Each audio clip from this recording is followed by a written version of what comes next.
Hi friends, welcome to my channel. ನನ್ನ ಹಸಿರು ಮನೆ ಬ್ಲಾಗ್ ಚಾನಲನ್ನು ಪ್ಲೀಸ್ ಸಬ್ಸ್ಕ್ರೈಬ್ ಮಾಡಿ, ಶೇರ್ ಮಾಡಿ, ಲೈಕ್ ಮಾಡಿ. ಇವತ್ತೊಂದು ಕಾರ್ನ್ ಪಕೋಡ ಮಾಡುವ. ನಾನಿಲ್ಲಿ ಕಾರ್ನ್ ಪಕೋಡ ಮಾಡೋಕ್ಕೆ ಒಂದು ದೊಡ್ಡ ಕಪ್ನಲ್ಲಿ 1 ಕಪ್ಪು ಕಾರ್ನ್ ತಗೊಂಡಿದ್ದೀನಿ.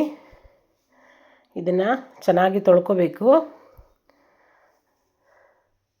ನಾನು ಸ್ವಲ್ಪ ಉಪ್ಪು ಹಾಕಿನೇ ತೊಳ್ಕೊಂಡಿದ್ದೀನಿ. ನಂತರ ಒಲೆ ಮೇಲೆ ಒಂದು ಕುಕ್ಕರ್ ಇಟ್ಕೊಂಡು ಇದನ್ನು 2 ವಿಸಿಲು ಕೂಗಿಸ್ಕೊಳ್ಬೇಕು. ಕಾರ್ನ್ ಚೆನ್ನಾಗಿ ಬೇಯಬೇಕು, ಯಾಕಂದರೆ ಪಕೋಡದೊಳಗೆ ಹಸಿ ಹಸಿ ಇದ್ದಾಗಿರ್ತೈತಿ. ಅದಕ್ಕೋಸ್ಕರ ಬೇಯಿಸ್ಕೊಂಡು ಬಿಡುವ. ಇಲ್ಲಿ ನಾನು ಬೇಯಿಸ್ಕೊಳ್ಳೋಕ್ಕೆ ಒಂದು ಚಮಚ ಆಗುವಷ್ಟು ಉಪ್ಪು ಹಾಕ್ಕೊಂಡೇ ಬೇಯಿಸ್ಕೊಂಡಿದ್ದೀನಿ.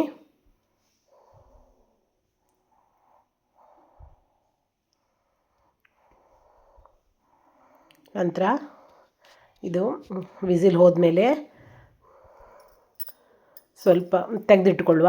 ಸ್ವಲ್ಪ ಹೊತ್ತು ಆರಬೇಕಿದು.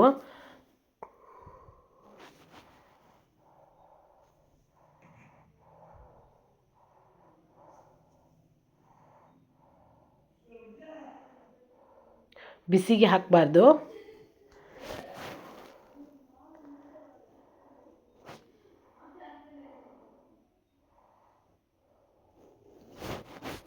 ನೋಡಿ, ಸ್ವಲ್ಪ ಆರಿದ್ಮೇಲೆ ಎಷ್ಟು ಆರಿಸ್ತು ಅಂದರೆ ಸ್ವಲ್ಪ ಬಿಸಿ ಇರುತ್ತೆ, ಆದರೂ ಜಾಸ್ತಿ ಬಿಸಿಗೆ ಹಾಕಬಾರ್ದು. ನಂತರ ಇದಕ್ಕೆ 1 ಕಪ್ ಈರುಳ್ಳಿ ಹಾಕ್ಕೊಂಡಿದ್ದೀನಿ, ಸಣ್ಣಗೆ ಹೆಚ್ಕೊಂಡಿದ್ದೀನಿ. 1 ಚಮಚ ಅಜ್ವಾನ ಮತ್ತು 1 ಚಮಚ ಜೀರಿಗೆ, ಸ್ವಲ್ಪ ಉಪ್ಪು, ರುಚಿಗೆ ತಕ್ಕಷ್ಟು ಉಪ್ಪು, 1 ಚಮಚ ಗರಂ ಮಸಾಲ ಪುಡಿ, 2 ಚಮಚ ನಾನು ಅಚ್ಚ ಖಾರದ ಪುಡಿ ತೊಗೊಂಡಿದ್ದೀನಿ. ನಂತರ ಒಂದು ಕಪ್ಪಲ್ಲಿ 1 ಕಪ್ಪು ಕಾರ್ನ್ ಫ್ಲೋರ್ ತೊಗೊಂಡಿದ್ದೀನಿ. 1 ಕಪ್ಪು ಕಡಲೆ ಹಿಟ್ಟು, ಸ್ವಲ್ಪ ನೀರು ಹಾಕ್ಕೊಂಡು ಚೆನ್ನಾಗಿ ಮಿಕ್ಸ್ ಮಾಡಿಕೊಳ್ಳುವ.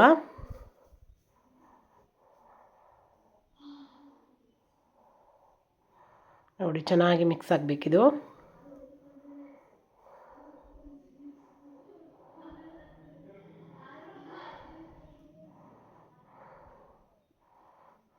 ನೋಡಿ, ಈ ಹದಕ್ಕೆ ಮಾಡ್ಕೊಂಡು ಇಟ್ಕೊಂಡಿರಬೇಕು.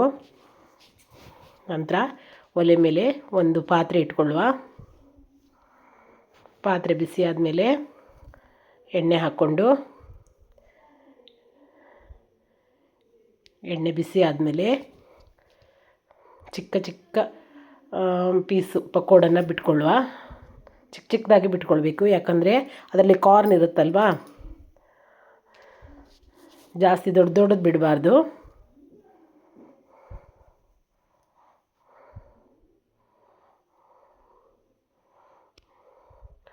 ಪಕೋಡ ರೆಡಿಯಾಗಿದೆ. ತುಂಬ ಟೇಸ್ಟಾಗಿರುತ್ತೆ ಇದು, ಕ್ರಿಸ್ಪಿಯಾಗಿ ಬರುತ್ತೆ ಮತ್ತು ಇದು ತಿನ್ನೋಕ್ಕೂ ಅಷ್ಟೇ ಟೇಸ್ಟಿಯಾಗಿರುತ್ತೆ. ನೋಡಿ, ಕಾರ್ನ್ ಪಕೋಡ ರೆಡಿ.